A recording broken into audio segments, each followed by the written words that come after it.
Alright then guys, welcome back to the channel. Before Tyson Fury fought Usyk, Fury himself said he was the best heavyweight ever. Fury said he was the best heavyweight of this generation. You had the likes of Timothy Bradley saying Tyson Fury is one of the best heavyweights of all time. You had the likes of Simon Jordan on TalkSport saying Tyson Fury is head and shoulders above Usyk, AJ and Wilder without having to prove it in the ring. After the Usyk fight in 2024, where Usyk absolutely dominated Tyson Fury in both fights, which wasn't closed by the way, people started doubting Tyson Fury's legacy and his resume. Because if you look at it, apart from beating Vladimir Klitschko, there's nobody on Tyson Fury's resume that is good.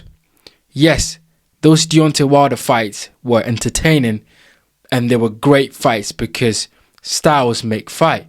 But Deontay Wilder, apart from his absolute bomb of a right hand, Deontay Wilder has nothing else.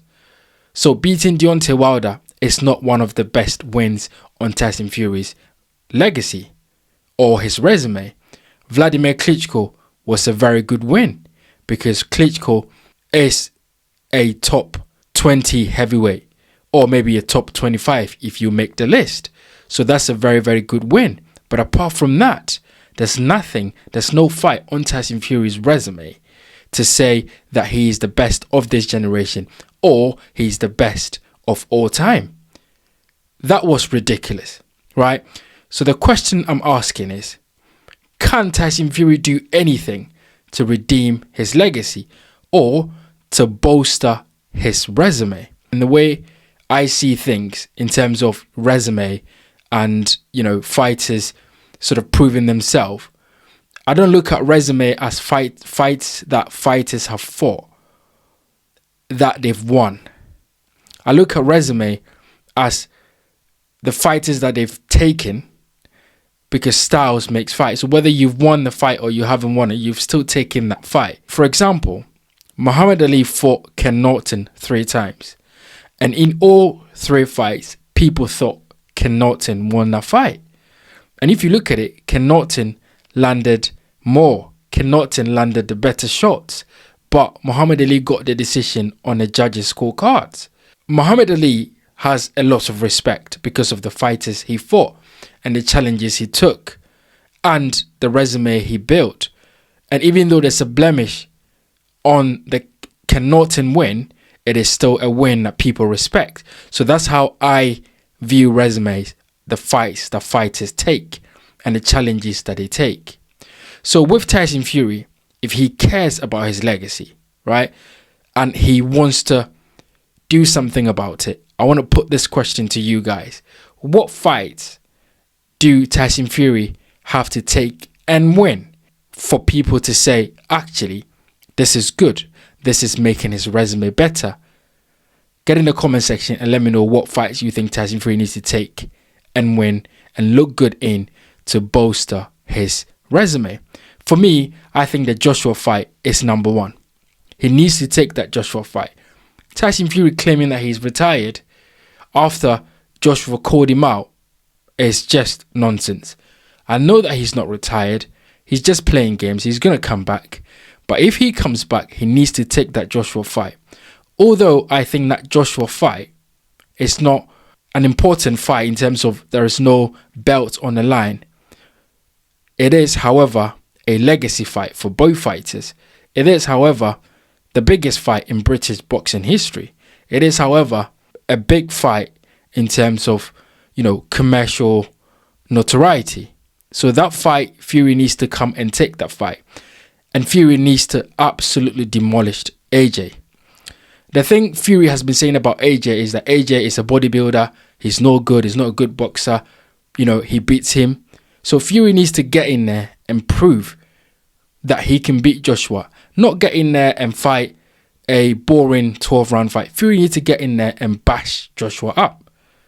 Right? If Fury gets in there and really demolish and knocks Joshua out, all of a sudden people say, okay, You beat your rival, your long-standing rival, the fight that we all wanted to see here in Britain and around the world, and you beat Joshua and you knocked him out.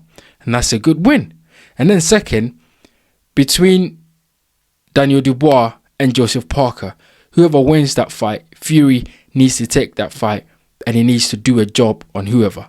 So if it is Joseph Parker, Tyson Fury needs to put his friendship with Joseph Parker aside and get in the ring and absolutely demolish Joseph Parker. Because if you claim that you're the best heavyweight of all time, you're the best heavyweight of this generation, and you're fighting either Parker or Dubois, people expect you to get in there and have a war and absolutely knock them out. Not get in there and have a wins decision and just, fiddle your way around and just get out of the fight. No, you need to get in there and have a proper fight with these guys. That way, people look at your resume and go, okay, he absolutely demolished Anthony Joshua. He then fought either Dubois or Parker and absolutely obliterates them. And then some guys like Bacoli, who have been talking a lot about, having the best records in the gym and really, beating the likes of Anderson. Someone like Bacoli, I think, would be great if Tyson Fury can get in there and stop Bacoli, right? Beat Bacoli, stop him, let the whole world know that you're Tyson Fury and you're one of the best. And that you can prove that, get in there and get that Bacoli fight done. That way, people look at your resume and go, okay, Anthony Joshua, Daniel Dubois, or Joseph Parker, and now Bacoli. So 2025, Tyson Fury's resume is looking really, really good because he's taken top fights, top fighters, and he's beating them. So I think Tyson Fury can redeem himself. He can put some meat on his resume. He can get people to be excited about his legacy and his resume, but he needs to take those fights and he needs to win those fights in devastating fashion. But you get in the comment section, guys. Let me know what you think about this. Also, let me know which fights that you think Tyson Fury needs to take to be able to get some respect back about his legacy and about his resume. Do you think he can even do that? Do you think he's got the appetite? And that's the question, really. Has Tyson Fury got the appetite? Has Tyson Fury got the desire to get in the ring and have these fights? That's the question that I put it to you guys, and I let me know what you think about it. As always, get in the comment section, like this video, subscribe to the channel. Thank you for tuning in, and I'll see you guys on the next one.